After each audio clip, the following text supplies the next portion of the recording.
Hello friends, आज हम सीखेंगे जीन पियाजे के संज्ञानात्मक विकास का सिद्धांत।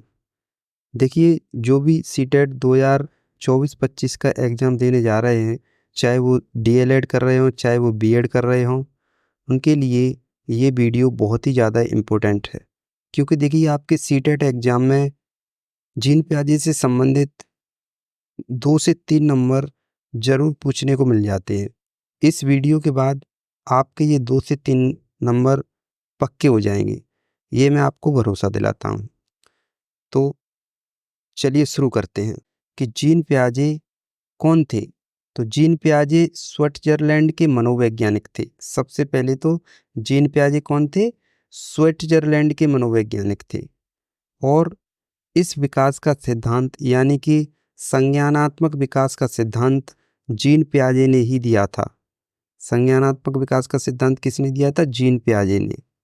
अब देखिए अगला, आगे देखिए, इन्होंने अपने बच्चों पर और आस पड़ोस के बच्चों पर संज्ञान और मानसिक विकास का अध्ययन किया था। इन्होंने क्या किया था? अपने बच्चों पर और जो आस पड़ोस के बच्चे होते हैं उन पर संज्ञान और मानसिक विकास का अध्ययन किया था। अब आगे देखते हैं। देखिए आगे क्या है, इसको हम विकासात्मक सिद्धांत और अवस्थाओं का सिद्धांत भी कहते हैं। इसको क्या कहते हैं? जो संज्ञानात्मक विकास का सिद्धांत है, इसे हम अवस्थाओं का सिद्धांत और विकासात्मक सिद्धांत भी कहते हैं। तीसरा कन्फर्म हो गया। अब देखिए, अब आगे देखिए,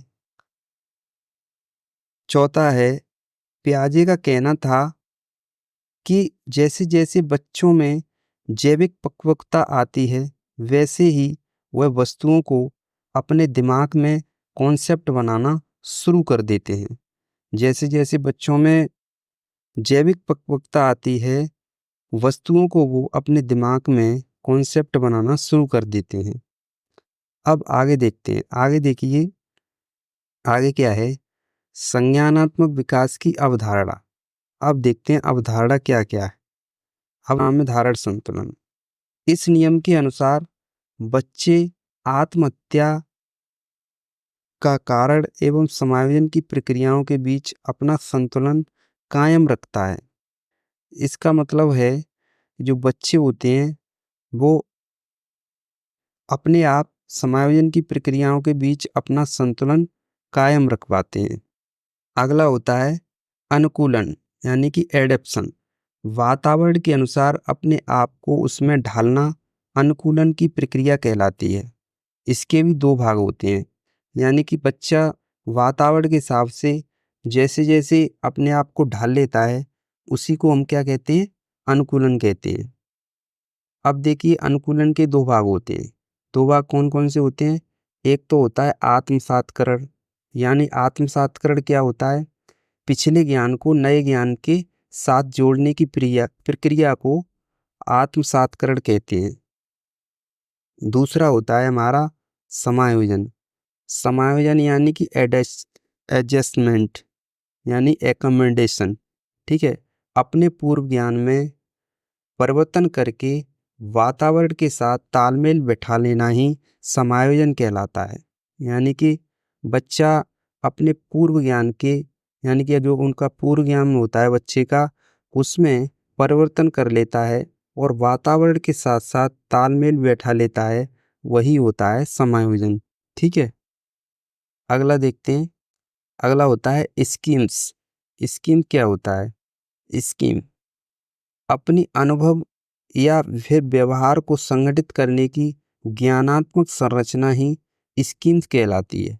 ठीक है, जो अपने अनुभव को लोगों के सामने संगठित करने की जो ज्ञान प्राप्त होता है, अपने अनुभव को दूसरों के सामने पेश करना, वही होता है हमारा स्कीम्स। ठीक है, और स्कीमा क्या होता है? चौथा होता है हमारा स्कीमा।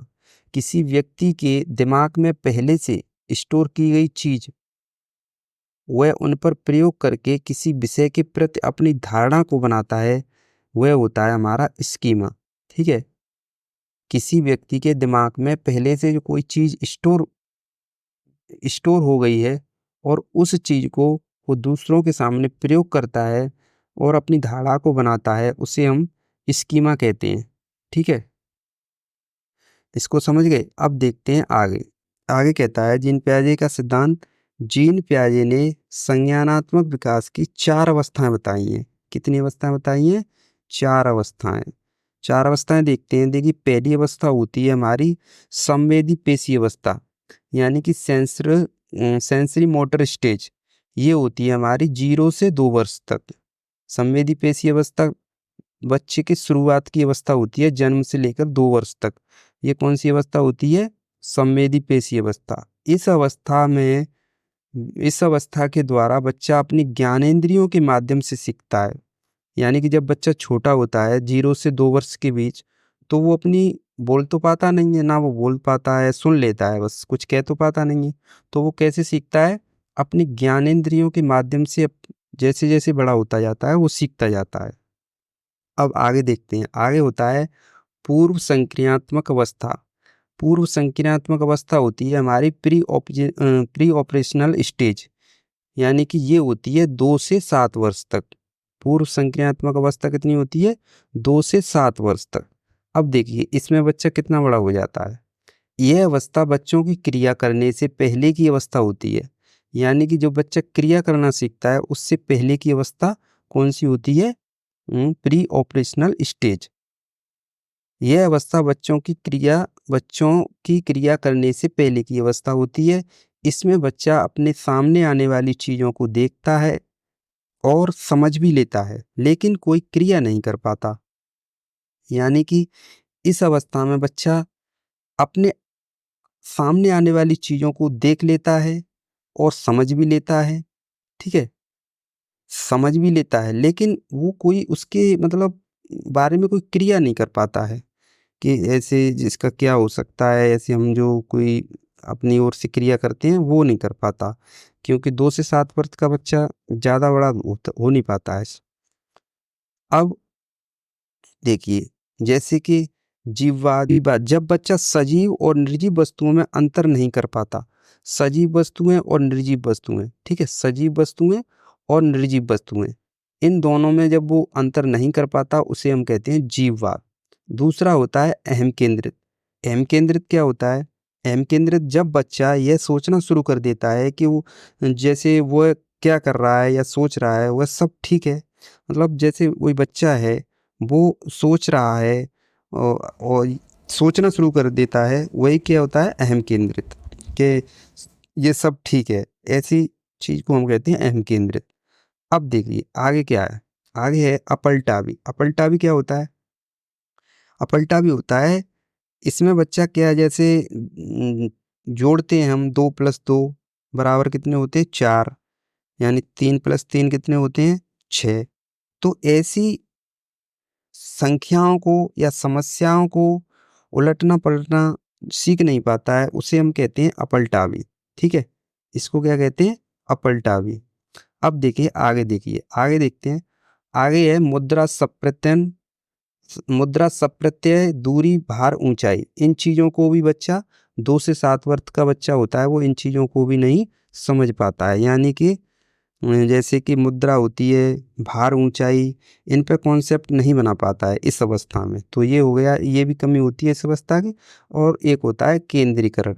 केंद्रीकरण क्या होता है? देखिए, केंद्रीकरण जब बच्चा किसी वस्तु की सारी विशेषताओं को छोड़कर केवल एक विशेषता पर ध्यान देता है। मतलब इसमें बच्चा क्या करता है? सब चीज भूल जाता है। जैसे वो कुछ खेल रहा है तो उसी को खेलने में लग जाएगा, किसी की नहीं सुनेगा। मोबाइल चला रहा है तो मोबाइल ही चलाता रहेगा, उसे कोई मतलब नहीं, दुनिया में कुछ भी होता रहे उसे कोई मतलब नहीं है। तो ये होता है हमारा केंद्रीकरण।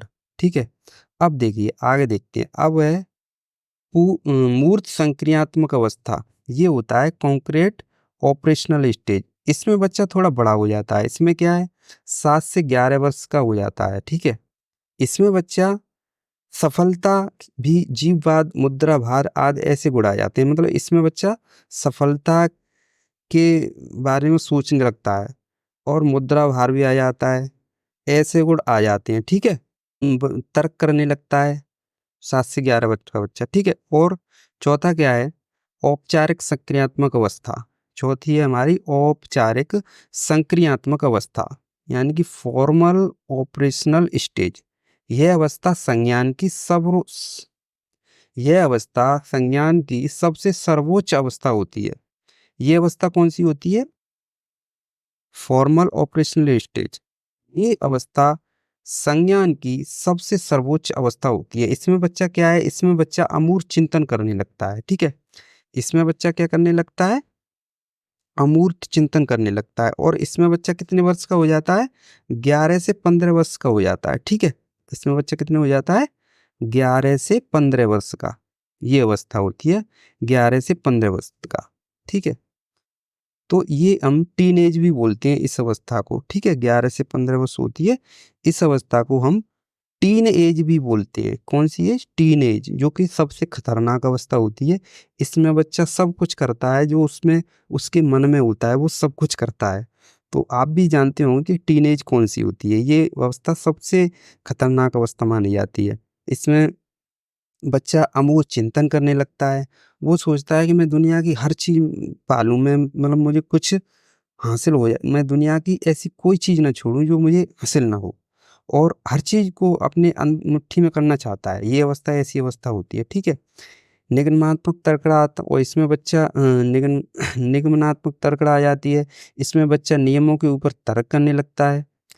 तो ये होती है हमारी पूरी जीन पियाजे के संज्ञानात्मक विकास का सिद्धांत। ठीक है दोस्तों, आप समझ चुके होंगे पूरी तरीके से कि संज्ञानात्मक विकास का सिद्धांत क्या होता है, और ये आपके सीटेट एग्जाम में जरूर पूछा जाता है। वीडियो अच्छी लगी हो तो वीडियो को लाइक कर देना और चैनल को सब्सक्राइब कर लेना, क्योंकि अब मैं आपको 2025 जो जनवरी या दिसंबर में सीटेट का एग्ज़ाम होने जा रहा है, उसके बारे में तरह तरह की ऐसे ही क्लास देने वाला हूं। अब मिलते हैं एक अगले वीडियो में, तब तक के लिए धन्यवाद।